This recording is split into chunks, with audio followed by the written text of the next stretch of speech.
It's being operated by Magadisoda. You realize we want to see a lot of those rails being privatized, not only the rolling stock on it, but also the infrastructure aspect of it. The railway network was revamped and airports modernized and expanded. But the most ambitious development project that President Kibaki initiated is the Lamu Port Southern Sudan-Ethiopia Transport Corridor, also known as LAPSET. The launching of this project will bring many benefits, among them opening up the entire northern corridor and new markets in southern Sudan and Ethiopia to the Kenyan business community.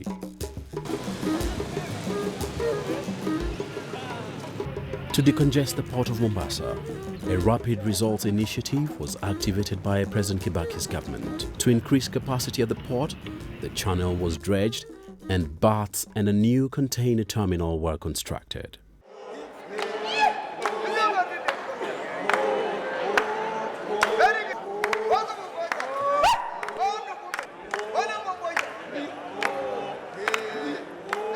These highways, roads, airports and airstrips have all had a major positive impact on international and domestic tourism, resulting in increased arrivals for each of these regions.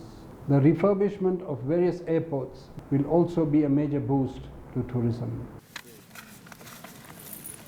Under Kibaki's rule, there were more tourist arrivals, employment grew, and revenues and investments increased.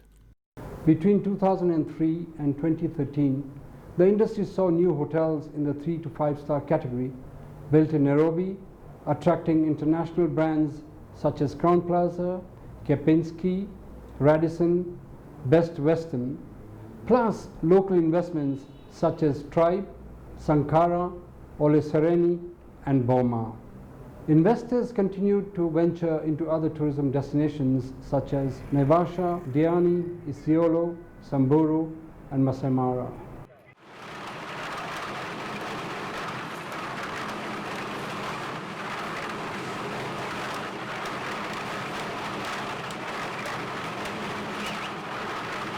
We had a situation where we had 4 different land acts, all of them with different requirements and procedures for when somebody wants to transact in land. And this made the system very opaque and confusing, especially to lay people. Since over the last few years, we now have a single land act. There's others that are auxiliary to it. And within that, it regulates or structures the whole process of land administration. That is a very historic thing. It sounds like a small thing, but the impact that it's going to have on increasing efficiency and helping the system become more transparent and more intuitive is going to be tremendous. The building code, after struggling from that time, was finally done. And it's now flexible. It allows investors to use alternative technologies, which will be very important as we try to bring down the cost of housing for Kenyans. And the building industry has been transformed. Since 2002, Kenya's real estate market, once exclusively the domain of the wealthy upper class, has experienced a steady 10 to 20% growth annually. When Kibaki took over, the value of Kenya's approved building plans stood at $48 million. In 2012, the plans stood at a whopping $2.4 billion. It was during Kibaki's tenure that futuristic gated communities and new cities such as Statue City, Northlands Estate and Thika Greens came to be. The real estate market has grown more than doubled. If you look at the prices 10 years back, you could buy an apartment, a property, a land in the areas at fairly good price. Today you pay a lot more because the demand has grown, the real estate market has really grown. I would say it has definitely grown. In the 10 years, it has grown more than 150%.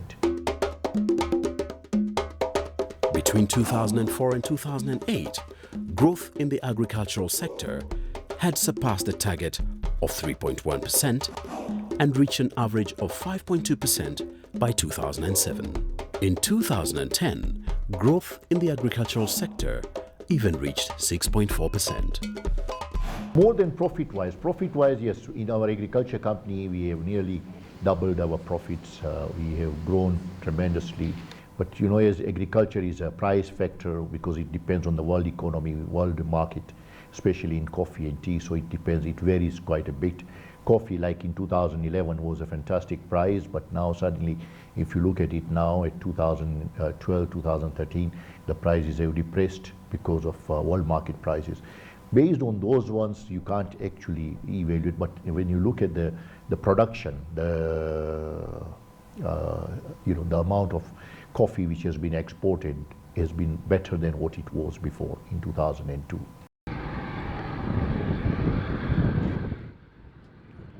With all the development taking place, the need to have supplementary energy that is sustainable has not been ignored. The government has invested almost $100 million to the geothermal project. The investments that the Kibaki government made in the electricity sector increased the connectivity of businesses to the national grid. When President Kibaki came to office, the installed electricity capacity in Kenya was 1,160 megawatts. At the time of leaving office, installed capacity stood at 1,672 megawatts, implying a growth of 44%. We've sat in the presidential private sector roundtable and discussed the issue of power, and we've had the Ministry of Energy outlining to us their plans on how they intend to halve the cost of power by 2015-2016. And all those arrangements are in progress through the various geothermal projects. Kenya Power, there has been challenges with, for example, regular power. There's been challenges with the cost of power. But we're finding these are being addressed in a more transparent manner. We know what costs we expect to pay. If there's an increase, we know we are being told about it. In the past, it was very random, and it was very difficult to plan on costs of power.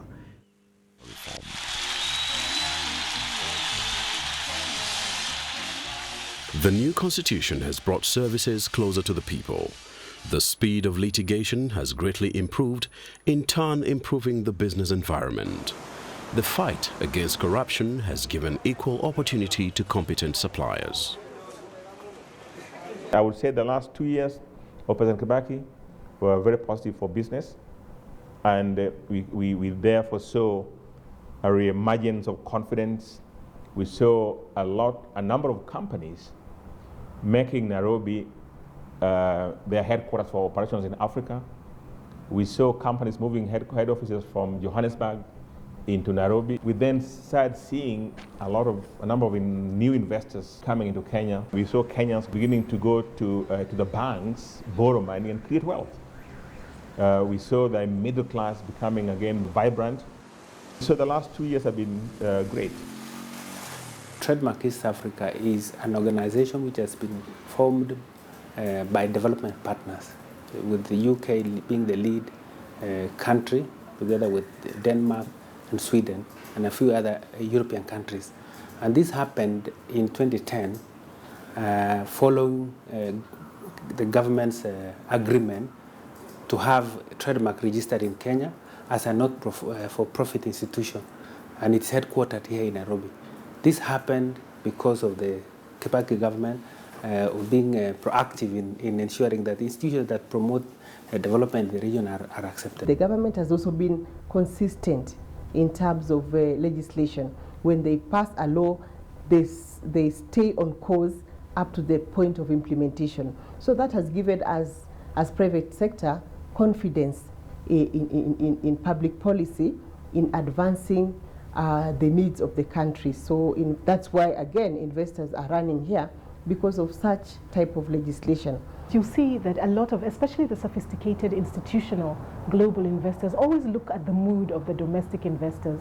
If Kenyans are putting their money into Safaricom, you'll find that international investors feel more comfortable. They know that Kenyans know about the local environment, and if they're confident and able to put their money in, international investors will feel confident as well.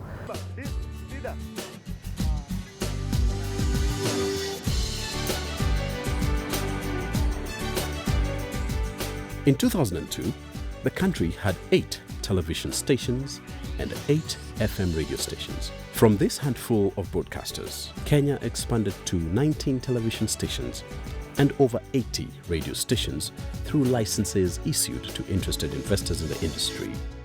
Increased competition created many employment opportunities for Kenyan youth. The greatest contribution of the Kibaki presidency was the promulgation of the new constitution. And in the new constitution, you have articles 33 to 35 that guarantee the freedom of media. It is the first country in the continent of Africa with such a modern set of legal architecture to safeguard the interests of the media. I'd also say that in the 10 years that he's been in office, we've really appreciated working in this country because he personally showed a great tolerance to what media rights, and I don't think we have a single piece of litigation in court filed by President Kibaki against any of the media houses. So he really demonstrated that he believed in freedom of the media. And I'm sure that in the 10 years, there has been more than a five-fold growth in the total advertising spend in the country.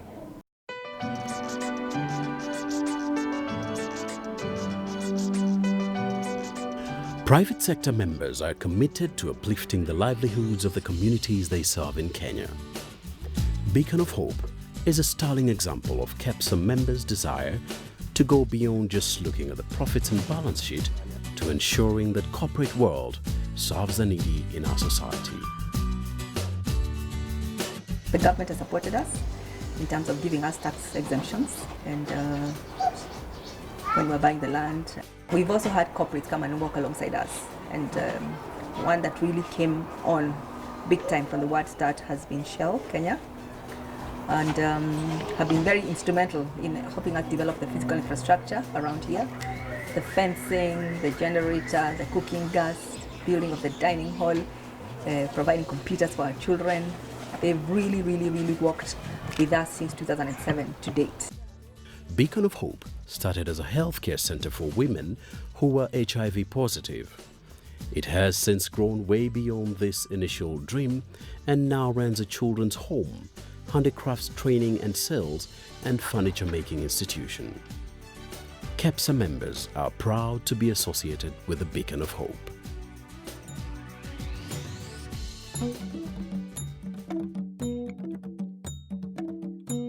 Tushangilie Kenya, taifa letu tukufu, Kenya tunayoipenda, Kenya nchi tunayoipenda, twajivunia sana tukijiita wa Kenya, nchi yenye. Leading to the 2013 elections, if you looked very clearly, you saw a campaign that we ran together with other stakeholders, the civil society, religious leaders, and working very closely with the Ministry of Justice and others, and very supported by the office of the president, the former president, that we termed Mkenya Daima, which meant I'm a Kenyan forever.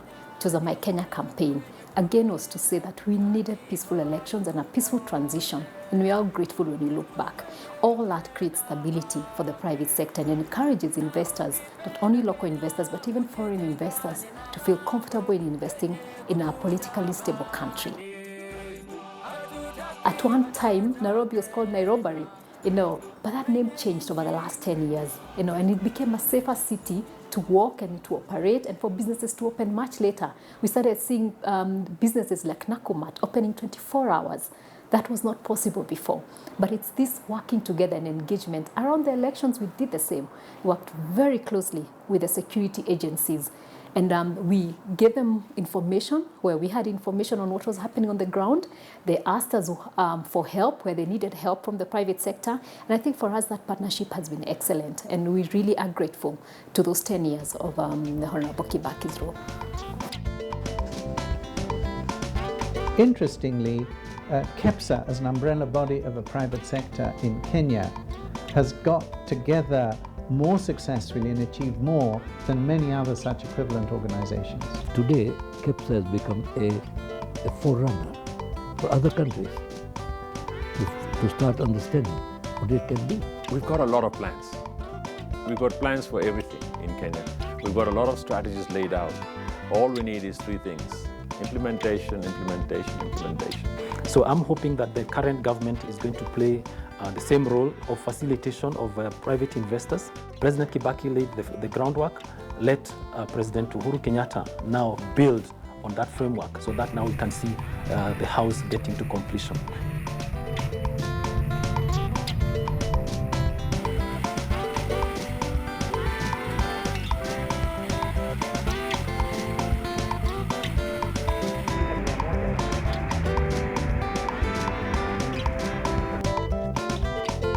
With all that we have seen, it is clear that Kibaki was here. Thank you, Kibaki. It was nice driving business with you.